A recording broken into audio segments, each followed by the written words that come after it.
Hi, welcome to HIMSS TV. I'm Kat Jersich, Senior Editor at Healthcare IT News, here with Errol Weiss, Chief Security Officer at Health-ISAC. Errol, thanks so much for joining me today. Hi, Kat. It's great to be here with you again.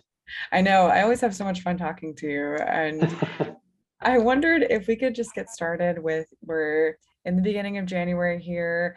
We're already seeing some hot topics in cybersecurity. So maybe you could just walk viewers through what you're seeing so far at the end of December, at the beginning of January, in terms of cybersecurity in the healthcare landscape. We're actually working on right now. We have a annual threat landscape report that we're going to be publishing, I hope, in January. Great. I'm looking at some late drafts of it, and it's in very good shape right now. So the paper is kind of a look back last year and look ahead into 2022. So, interestingly, we also coupled it with a survey of our Health-ISAC members to kind of find out what was top of mind for them last year and what they're worried about next year. And they're very consistent because last year, this year, all the same. The top things out of that list end up being things like ransomware, spearfishing attacks, third-party and partner breaches, data breaches in general, and then insider threat.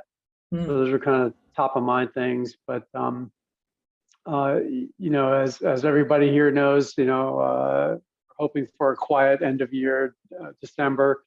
And of course, we were cursed with the Log4j incident. So I'd say, we're still a month after that vulnerability came out. The feedback that we're getting from our members is that they feel that they're managing it effectively, that they understand what the issues are, that they're continuing to do remediation inside their own networks, but they have a pretty good handle on the remediation strategy and the countermeasures in place to continue to monitor and protect their own networks from any kind of continued exploitation or attack.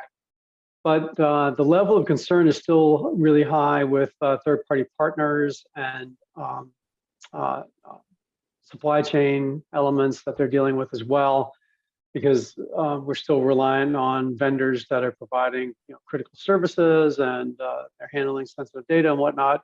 So there's still a lot of cleanup that needs to be done at those partners. Yeah, that was going to be my next question, actually, because we saw what happened with the payroll software last year. And although that was not, or was that the beginning of this year, time has no meaning. Whereas that might not have been maybe what we might think of as a direct attack on healthcare, but it certainly had ramifications. So are there other kinds of third-party providers or business associates that come to mind in terms of what healthcare systems should be thinking about?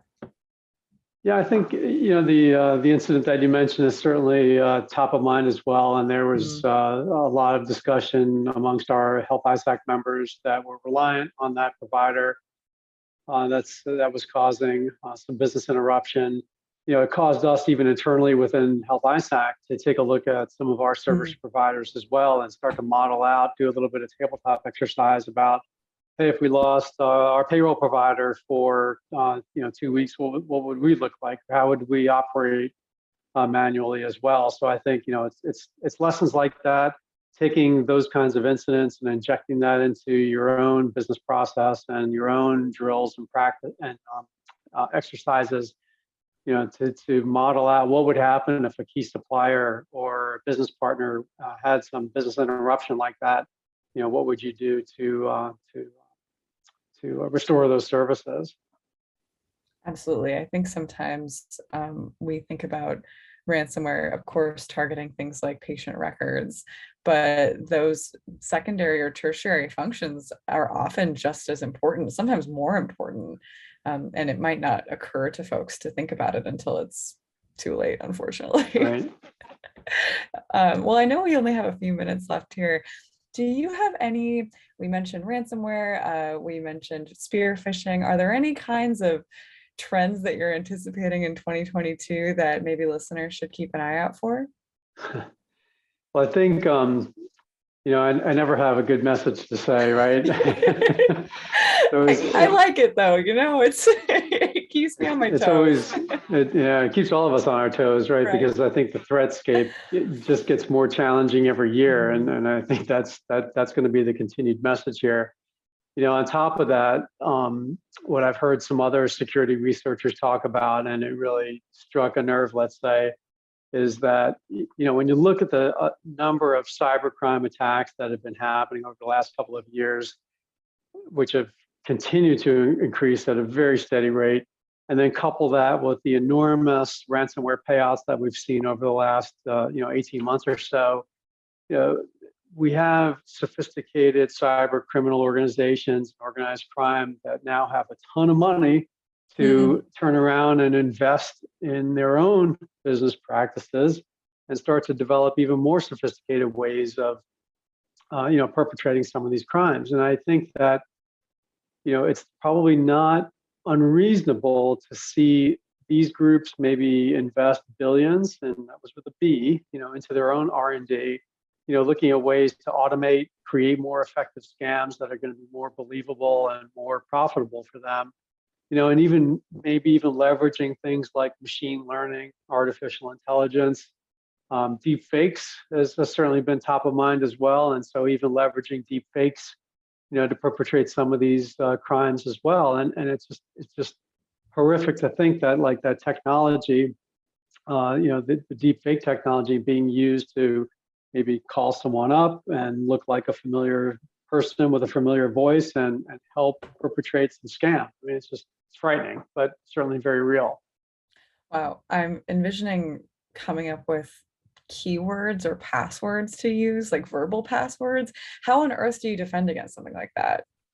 Yeah, and that's the thing. That's the challenge that I think a lot of the biometric authentication providers have, right? I've certainly heard about ways that they can try to prevent people from taking a selfie, like take the selfie here with me right now, right? And and then potentially use that to authenticate to my iPhone. Are there better ways that that those authentication devices can use to make sure that they're actually looking at a live person and not just a selfie? So we've got a long way to go in some of those areas. I'm so glad this is video so that viewers can see sort of like the emotions playing across my face here. Yeah, it's never a dull moment. Well, thank you so much, Errol. I do genuinely always enjoy talking to you. It gives me a great perspective on what to look for in the future, and I think our viewers will find it very helpful as well.